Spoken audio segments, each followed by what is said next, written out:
This episode of Zone of Tech is brought to you by boostmobile.com. Want to save some cash on your phone bill and also get $50 off on your phone? Then be sure to head over to boostmobile.com. Boost Mobile offers you unlimited talk, text, and data, and you don't even need to sign a contract. So hurry up and click the link in the description to get $50 off when you get a new phone by March the 31st. Or simply click here for more great Boost Mobile deals. Hey everyone, and welcome to the Zone of Tech. I'm Daniel, and you know the iPhone 6, right? The upcoming iPhone from Apple. Now I actually did a video on the iPhone 6 just a few days ago, actually 2 weeks ago basically, the iPhone 6 leak design. Now in that video I showed you some leaks and some rumors regarding the iPhone 6. Now unfortunately those leaks turned out to be fake, and I actually mentioned that in my video. Now we also got over 300,000 views on that video, which is simply amazing. So thank you all for that, and most of you suggested me to do another video on the iPhone 6 showing you the latest leaks and rumors of the iPhone 6. So there you go, this is basically all the leaks and rumors of the iPhone 6, all the leaks, all the rumors, everything we have so far regarding the iPhone 6 put together in a video. So there you go, this is my full iPhone 6 leaks and rumors video. So enjoy the video.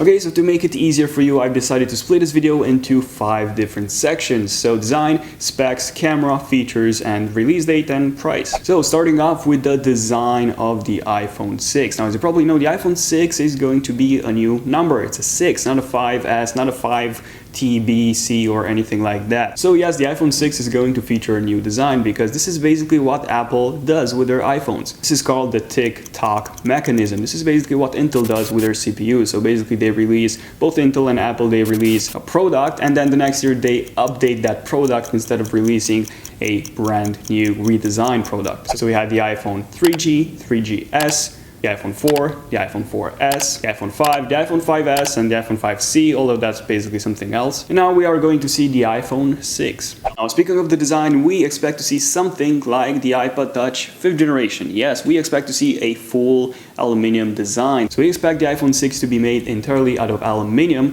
instead of just a aluminum band like the iPhone 5S, because as you probably know, the iPhone 5 and the iPhone 5S, they did have an aluminum back, but it also had 2 glass panes on the top and on the bottom of the back. So it has brand new design, thinner and lighter than the current generation iPhone 5S. And we are also expecting to see edge-to-edge glass on the iPhone 6, as well as a larger display. Now we are not entirely sure about the display size yet, but in my opinion it's going to be something around 4.7 inches. I believe that's the perfect size. It's not too big or not too small. Wait.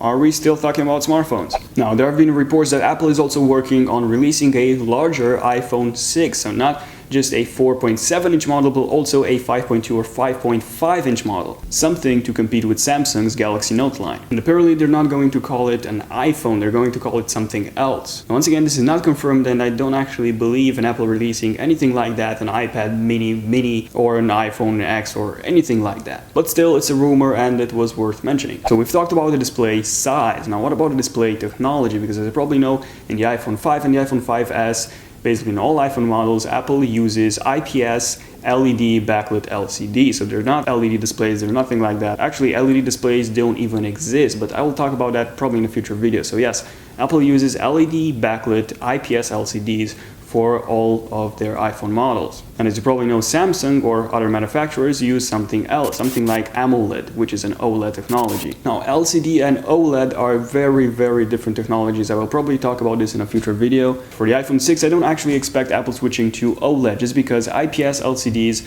provide basically the best color accuracy on the market, whereas on the other hand, OLED displays provide better power management and more vibrant colors. So once again, I don't see Apple switching from IPS LCD to OLED. So we're probably going to see, again, an IPS LED backlit LCD. So what about the resolution of the iPhone 6? So as you probably know, all the iPhone models from the iPhone 4, which was released back in 2010, up until the iPhone 5S, and all of their iPod Touch models from the iPod Touch 4th generation, all of them have the exact same PPI or pixel density of 326. So although with the iPhone 5 they've increased both the display size and resolution, the PPI or the concentration of the pixels remain the same. So 326 PPI. So we have three possibilities for the resolution of the iPhone 6. Now the first one is a 720p display. That's 1280 by 720, which will give the iPhone 6 a PPI of 312. But honestly, I don't see Apple going back or reducing the PPI of their iPhone, so I don't see this, this possibility that likely. Now the second option would be a 1080p display, finally, because as you probably know, on the iPhone 5 or 5S the display isn't even HD, although the PPI is quite high, so you don't actually notice that. So a 1080p 4.7-inch display will translate to 469 PPI, which is basically the same as the HTC One, because the HTC One currently has the highest PPI of any phone on the market. Now, although this is more plausible than the first option, Apple basically said that everything above the 300 PPI threshold is basically invisible to the naked eye. So I don't actually see Apple bumping the PPI that high, honestly. But what I do see is a strange, unique resolution like Apple has on all of their phones and tablets. So expect something like 1600 by 900, that's my guess, which will translate to PPI of 386. So yes, if I were to put my money on a PPI, I would put it on 386. So once again, 1600 by 900 resolution, which is still a good increase from the 326 that the iPhone 5S uses. Okay, so far we have the display size, the technology, which again is LED backlit LCD, IPS LCD. We have the resolution, but what about the glass pane? Well, the glass pane is apparently going to be made out of sapphire crystal glass. There you go. So what exactly is sapphire crystal glass? Well, sapphire is basically one of the most durable materials on Earth. Now, the most durable material is diamond, and the diamond basically has a 10 rating on durability scale, so that's basically the highest rating on any material. And number 9 is sapphire. There you go. Now, Apple has actually started producing such displays, actually 5-inch sapphire crystal glass displays, and they actually have several crystal glass display factories for this. And also, in case you don't know, Apple already uses sapphire crystal in some of their products. So the iPhone 5 and the iPhone 5S do have a sapphire crystal glass display on the camera lens. Yes, the camera lens is made out of sapphire crystal, as well as the Touch ID sensor or the Touch ID home button on the iPhone 5S. So there you go. They already use sapphire crystal in their devices. So what does this mean for the iPhone 6? Well, it means that the display will be virtually unscratchable, unless you have a sharp diamond or sapphire and you intentionally scratch the screen. So unless you do that, the screen is virtually unscratchable. Now, sapphire is also used in high-end watches for durability. Now, unfortunately, it also has some disadvantages. Now, first off, the display is actually going to be thicker than on the iPhone 5S if they are going to use sapphire instead of glass. Now, a second disadvantage is that sapphire is a bit dimmer than glass, which means that the iPhone 6 will either have a dimmer display than the iPhone 5 and 5S, although I don't actually believe this, or Apple will simply bump the brightness, which will result in decreasing the battery life. But again, if the battery is going to be larger, then we expect to see no changes, no differences at all. And just a quick note, if the iPhone 6 is going to have sapphire crystal glass, it doesn't mean that it is going to be unbreakable. It is just going to be unscratchable. If you drop it, it is still going to crack. Whereas something like Corning's Willow Glass, which was introduced at CES 2014, that's basically one of the toughest glass panes on the market. That's also flexible. But the chance of Apple introducing sapphire crystal glass on their next generation iPhones is about 80% legit. So yes, this was the design of the iPhone 6. Now, unfortunately, we don't have any leaks, any legit leaks and back casings, anything for the iPhone 6 yet. But what we do have is a lot of concepts and renderings from some really talented people. And guess what? I even made a video showing you the top 5 iPhone 6 concepts. So in case you want to see those concepts, top 5 iPhone 6 concepts, be sure to click on this video or the link in the description for those of you who are on mobile, and you will be taken to that video. Okay, so moving on to section number 2, the specs of the iPhone 6. So in terms of the CPU, expect Apple to release the A8 or the Apple 8 CPU, because as you probably know, the iPhone 5S uses the Apple A7 CPU, and trust me, A7 versus the Samsung A7 is something totally different. Samsung released the A7 CPU back in 2011, I believe, or something, whereas the Apple A7 is totally different than the Samsung A7, so don't mix those. So the Apple A7 CPU was the world's first 64-bit mobile CPU. So expect the Apple A8 to be 64 bits as well, and who knows, maybe even a quad-core CPU, because Apple hasn't made any quad-core CPUs yet. All of their CPU models have been dual-core so far. So yes, who knows, quad-core maybe, clocked at, 1.5 GHz, expect something like that, or a dual-core clocked at 1.8. Again, 64-bit. Also expect a better integration with the Apple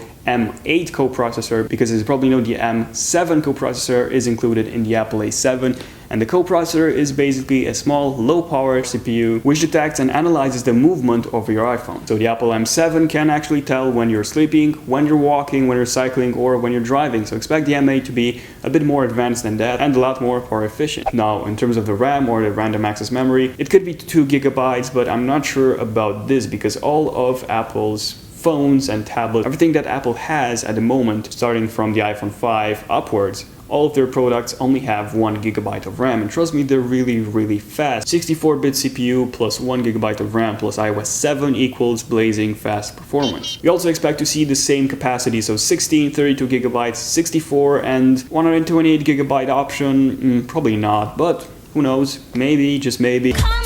Although I'm not exactly sure about that. Again, non-expandable storage, exactly like on all iPhone models. Now, in terms of the battery, since Apple is going to increase the display size and also the entire size of their phone, they will also have room for a larger battery, because as you probably know, at the moment, the iPhone 5S only has a battery of 1,560 milliamps, which is actually one of the smallest, actually the smallest battery for any smartphone flagship out there. So expect at least a 2,000 milliamp battery for the iPhone 6, as well as some pretty neat ways of charging that. So hopefully we'll see something like wireless charging on the iPhone 6. It might be something similar to what we have on the Nexus devices or Samsung devices, or it might even be true wireless charging. Now, what exactly do I mean by true wireless charging? Well, true wireless charging means charging your device via Wi-Fi and Bluetooth without even, placing the phone on anything. Basically just, having your phone in a pocket and then charging that device through the Wi-Fi networks. And this is possible. This has actually been demonstrated. This is actually being developed by a Japanese company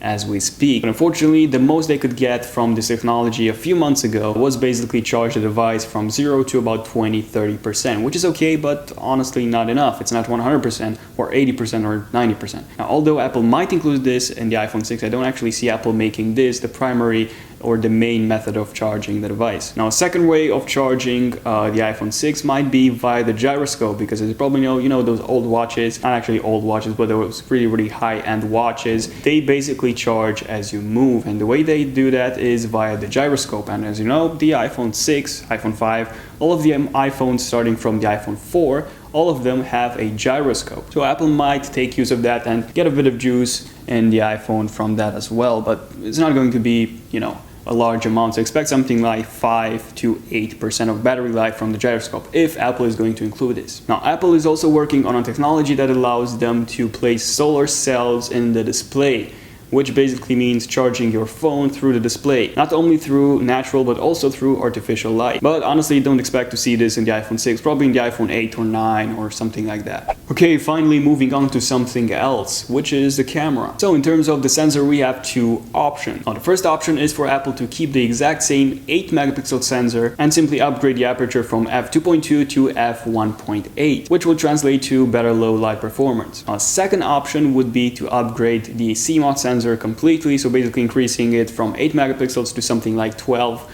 or 10 megapixels. And if this is the case, we expect the sensor to be developed by Sony, because as you probably know, Sony makes one of the best, if not actually the best sensors on the planet, mobile sensors at least. Same 1.8 aperture, same dual flash technology or true tone flash like on the iPhone 5S. Hopefully we will even see optical stabilization finally, because the iPhone 5S did have optical stabilization, but actually it wasn't optical, sorry, it was digital stabilization. The iPhone 5S, basically whenever you pressed the photo button, the camera button, the iPhone 5S took 4 images and then combined them and basically removed the motion blur from those. So expect something like a true optical stabilization sensor on the iPhone 6, something like on the LG G2. Now, in terms of video recording, Apple might actually introduce 4K video recording to the iPhone 6, something like we have on the Galaxy Note 3 or the Sony Xperia Z2. So hopefully we will see something like that. Once again, it's not confirmed, and I believe this to be about 60% legit. Now, what I do believe is 100% legit is Apple increasing the slow motion or the 128 frames per second video capabilities from 720p to 1080p resolution, because as you probably know, the iPhone 5S can record in slow motion 120 frames per second, but you can only do that in 720p and not full 1080p HD. So expect Apple to increase that from 720p to full HD slow-mo recording on the iPhone 6. And also expect to see an upgraded front-facing camera, finally, because on the iPhone 5 and 5S and 5th generation iPod Touch, basically on all Apple devices, mobile devices and tablets, we have a 1.2 front-facing megapixel camera which records in 720p HD. So expect that to be bumped up to 2 megapixels and full HD 1080p record. Okay, so moving on to section number 3 of the video, which are the features of the iPhone 6. So the iPhone 6 is going to come pre-installed with Apple's new operating system, iOS operating system, which is going to be iOS 8. Now, iOS 8 is going to be introduced in June at the Worldwide Developers Conference, or WWDC. Now, as you probably know, iOS 7 was the biggest redesign of iOS since ever, and iOS 8 is going to focus mainly on health and fitness. And it is also going to feature Apple's new health and fitness app, which is going to be called HealthBook. So once again, in terms of the features, expect Apple to fully integrate the iPhone 6 with the iWatch through the new HealthBook app. Now, Apple is going to release the iWatch pretty soon, so expect the iWatch to be released either in June or September. And speaking of the iWatch, I have 2 videos of the iWatch. Now, one of them is the iWatch Final Leaks and Rumors, which is this one,